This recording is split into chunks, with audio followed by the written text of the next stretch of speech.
What's up guys, and welcome back to the channel. In today's video, I'm going to show you how to test your regulator and your stator on a Honda 4-wheeler to see which one is bad. Let's get right into it.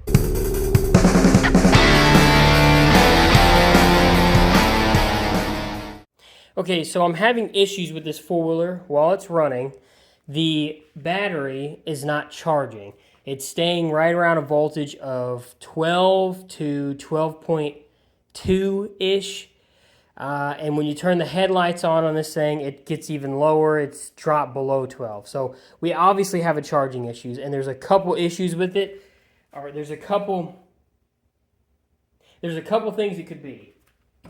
The rectifier, which is actually underneath this fender right here, and it's just two 10mm bolts that hold it on, and there are two clips on a 2010 Rancher 420. So your rectifier could be causing your issue, or your stator, and I'm going to show you exactly how to test both of these to see which one is causing the issue. You're going to need a multimeter for sure. This is obviously a little bit more expensive one. I think it was like 45 bucks or so.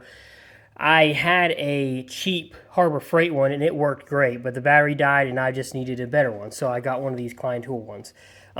Your first thing you're going to check is your rectifier, because it's the easiest. You have two plugs going to it, and it's easy to take off. It's two bolts. It takes like 2 minutes to get it off of there, and then you can actually test it while it's off to see if you have any issues with it. And I'm going to bring it to the bench and show you guys how to do that. I just wanted to show you underneath here where it was. Those are the two bolts right there. Just attaches, pull the plugs off, take it off. Okay, so once you have your rectifier off and over here at your bench, and you have your multimeter over here, you want to get to this plus, arrow plus. It's like your ohms meter here. You also can do this, which is, it's just going to have sound if yours has that. You're just looking for continuity between these, and you're going to start on one side here, on this black side. This is the side that goes to the battery, and these three over here are the side that go to the stator on your rectifier. So you're going to attach the ground to one side and bring it over here, and if you see there, I have 0.5, and you want these all to be about the same.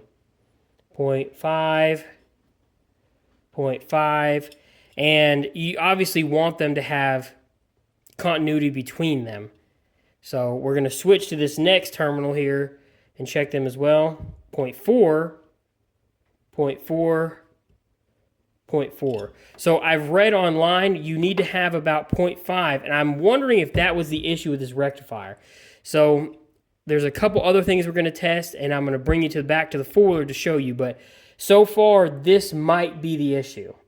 If not, it could be the stator, but we're going to check it in a second. Okay, now that we're back at the 4-wheeler, we're going to do a very similar test, except we need to switch to voltage, because we're going to be testing the AC voltage coming out of the stator. And to do that, we're going to go to these two plugs, and you want to find the one that has the 3 yellow wires coming out of it, and test for voltage between each of these terminals. You're going to do 1 to 2, 1 to 3, and 2 to 3, and test the voltage coming out. And in order to do this, you have to have the 4-wheeler running. So I'm going to start the 4-wheeler and show you guys what I mean. Now that the 4-wheeler's running, we're going to go over here and test 1 to 2. We're getting 17.9. 1 to 3, 17.8. 2 to 3, 16, 17. Because we're still getting high voltage off of this, I don't think the stator is going to be an issue. Now, originally I checked this stator and it was running at 16 volts, which is kind of low. According to a couple things I found online, it needs to be above 18, but I believe it's going to be okay. There's another test we can also do with the stator, and I'm going to show you guys that now.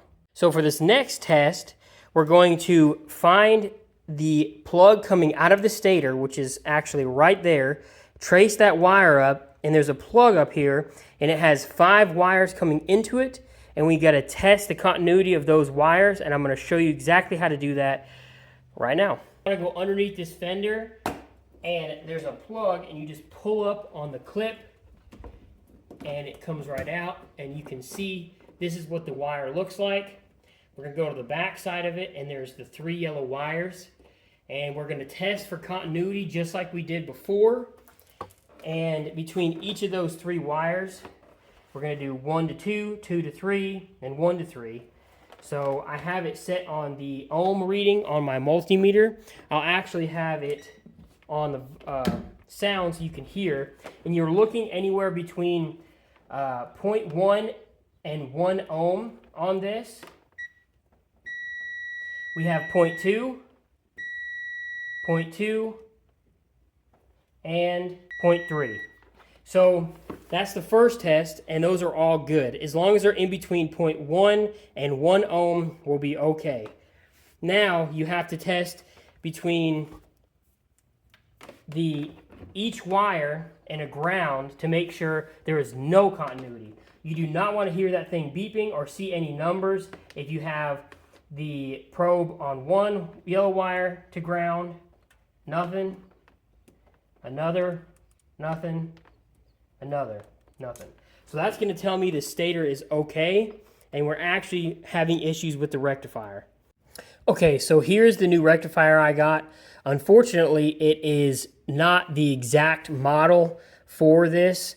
The plugs fit perfectly, and it runs, and it actually brings the voltage of the battery up to the appropriate levels, but it doesn't fit the bolts like it should. I'm going to make it work because it was cheap, and I'm not trying to spend $80 on a Honda part, though I do say it probably would benefit you more to buy the Honda part.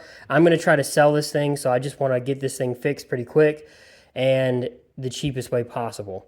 So the plugs, obviously, black goes to black, clips in, gray goes to gray, clicks in, and you just have your 2 bolts you're going to screw in and mount this thing back up.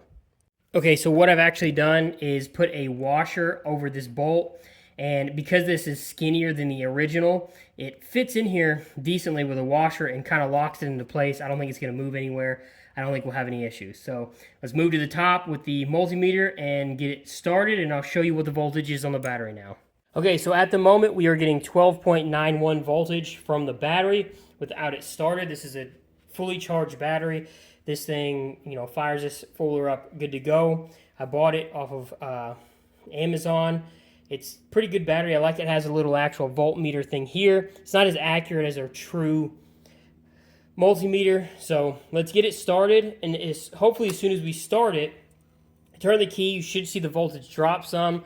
The same with the lights. When you turn the lights on, the voltage should drop some. But now that we have the new rectifier, hopefully the voltage jumps up. As before, when we started, the voltage would actually drop and go to about 12.2 to 12.5-ish area with the lights off, and with the headlights on, they obviously dropped even lower. So let's start it. So as you can see, the voltage right now is at 14.3. It's kind of climbing, jumping around. That is with the lights off. With the lights on, it does drop some, but it's still charging the battery, which is great. So this is going to fix our issue. See, it's 14.6, and I think if we rev it up, it should go up some.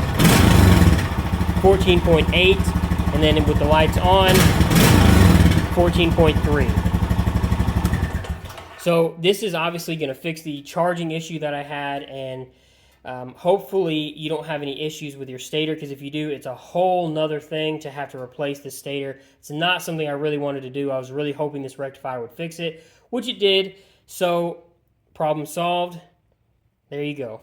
All right, guys, that's the end of the video. If you have any questions, comments, tips, anything like that, let me know down below in the comments. Hopefully this helped solve your question if it's your stator or your regulator. Most of the time on these things, I believe it's going to be the regulator. It's a common problem to fail on these older Hondas. So it's a cheap fix, a lot easier than a stator. Thankfully, I don't have to fix the stator on this thing because it's way back in the back of the motor back here. And I just was really dreading having to fix it if that was the actual issue. So first problem solved. Moving on to the next one. Thank you guys for watching. If you have any comments, questions, like I said, let me know down below. I'll try to get to them as fast as I can. And that's going to be it, guys. Appreciate you for watching. Bye.